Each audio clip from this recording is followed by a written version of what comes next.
हरे कृष्णा, राधे राधे। तो कैसे हैं आप सब? आई होप आप सब ठाकुर जी की कृपा से बहुत अच्छे होंगे। तो आज की वीडियो में हम सुनाने वाले हैं श्री कृष्ण भगवान का जीवन कैसा रहा, कितना उतार चढ़ाव से भरा रहा मेरे कन्हैया का जीवन। भगवान श्री कृष्ण के जीवन में हमेशा रोंगटे खड़े कर देने वाली कहानी रही है।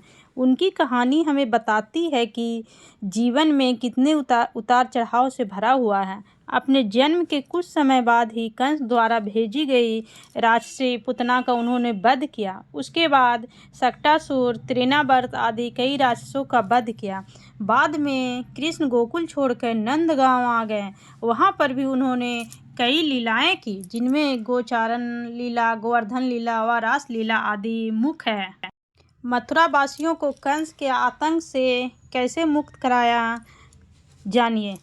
अक्रूर जी के आग्रह पर कृष्ण व बलराम मथुरा आए, जहां कंस ने कृष्ण के प्राणनाथ की योजना बना रखी थी। श्री कृष्ण ने इसी दौरान अपने मामा कंस का वध किया और मथुरा वासियों को उसके आतंक से मुक्त कराया। तत्पश्चात श्री कृष्ण ने अपने नाना उग्रसेन को मथुरा का राजा बनाया और जेल में बंद अपने माता पिता को रिहा कराया। कंस वध के बाद उनके पिता वसुदेव ने दोनों भाइयों कृष्ण और बलराम को शिक्षा दीक्षा के लिए उज्जैन स्थित सांदीपनी आश्रम भेज दिया। आश्रम में ही कृष्ण भगवान की मुलाकात सुदामा से हुई। कृष्ण और सुदामा की दोस्ती के किस्से काफ़ी सुने जाते हैं। एक समय आया जब भगवान कृष्ण ने जरासंध से तंग आकर मथुरा छोड़ दिया और द्वारिका में एक नया नगर बसाया। उनके द्वारों का शहर होने के कारण इस नगर का नाम द्वारिका रखा गया था। आइए सुनते हैं श्री कृष्ण के साहस और वीरता की कहानियाँ। श्री कृष्ण की पत्नी रुक्मिणी थी। रुक्मिणी का पूरा बचपन श्री कृष्ण के साहस और वीरता की कहानियाँ सुनते हुए बीता था। ऐसा कहा जाता है श्री कृष्ण की रानियों की संख्या 16,000 से अधिक थी। इनमें से ज़्यादातर उनके द्वारा किसी न किसी कष्ट से मुक्त कराई गई रानियाँ या राजकुमारियाँ थीं। इससे पहले महाभारत के युद्ध में भगवान श्री कृष्ण पांडवों के पक्ष में थे। इस युद्ध में श्री कृष्ण अर्जुन के सारथी बने। 18 दिन तक चले युद्ध में जीत अंततः पांडवों की हुई थी। श्री कृष्ण और अर्जुन के बीच संवाद भगवत गीता के ग्रंथ रूप में है। आइए जानते हैं। भगवान कृष्ण महाभारत युद्ध में सारथी की भूमिका में थे। युद्ध के दौरान कृष्ण और अर्जुन के बीच का संवाद भगवत गीता नामक एक ग्रंथ के रूप में प्रस्तुत किया गया है।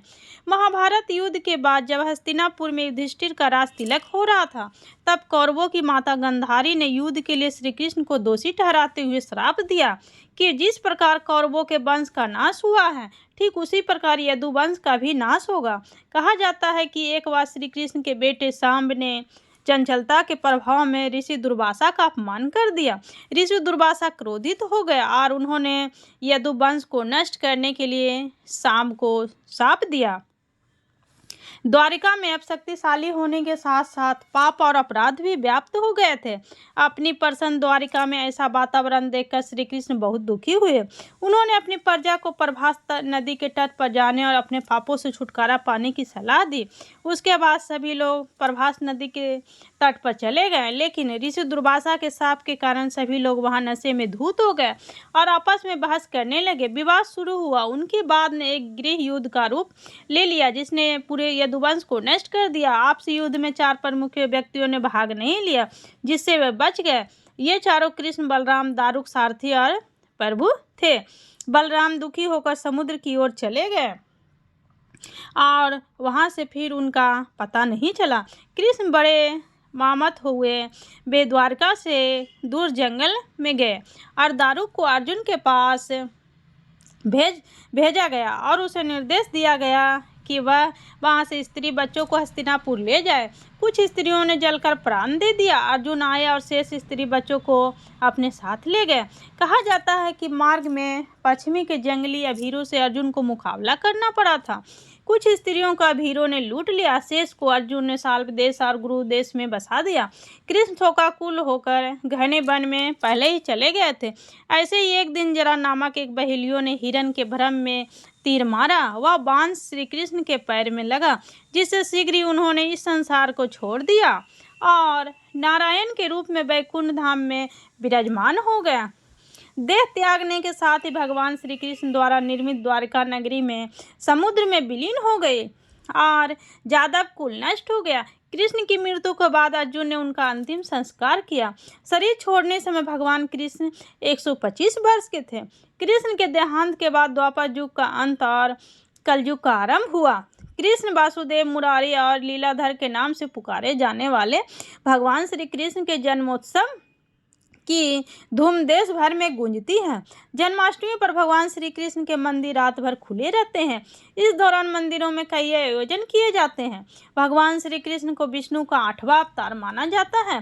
कृष्ण एक निस्वार्थ कर्मयोगी, एक आदर्श दार्शनिक, एक बुद्धिमान व्यक्ति और दिव्य संसाधनों से संपन्न एक महान व्यक्ति थे। इसी तरह श्री कृष्ण धरती पर 125 वर्ष रहे थे। तो आप लोग को आज का वीडियो कैसा लगा हमें कमेंट में ज़रूर बताइएगा। तब तक के लिए जय श्री कृष्णा, राधे राधे। फिर से मैं नेक्स्ट वीडियो में एक नई वीडियो के साथ आऊँगी। तब तक के लिए राधे राधे।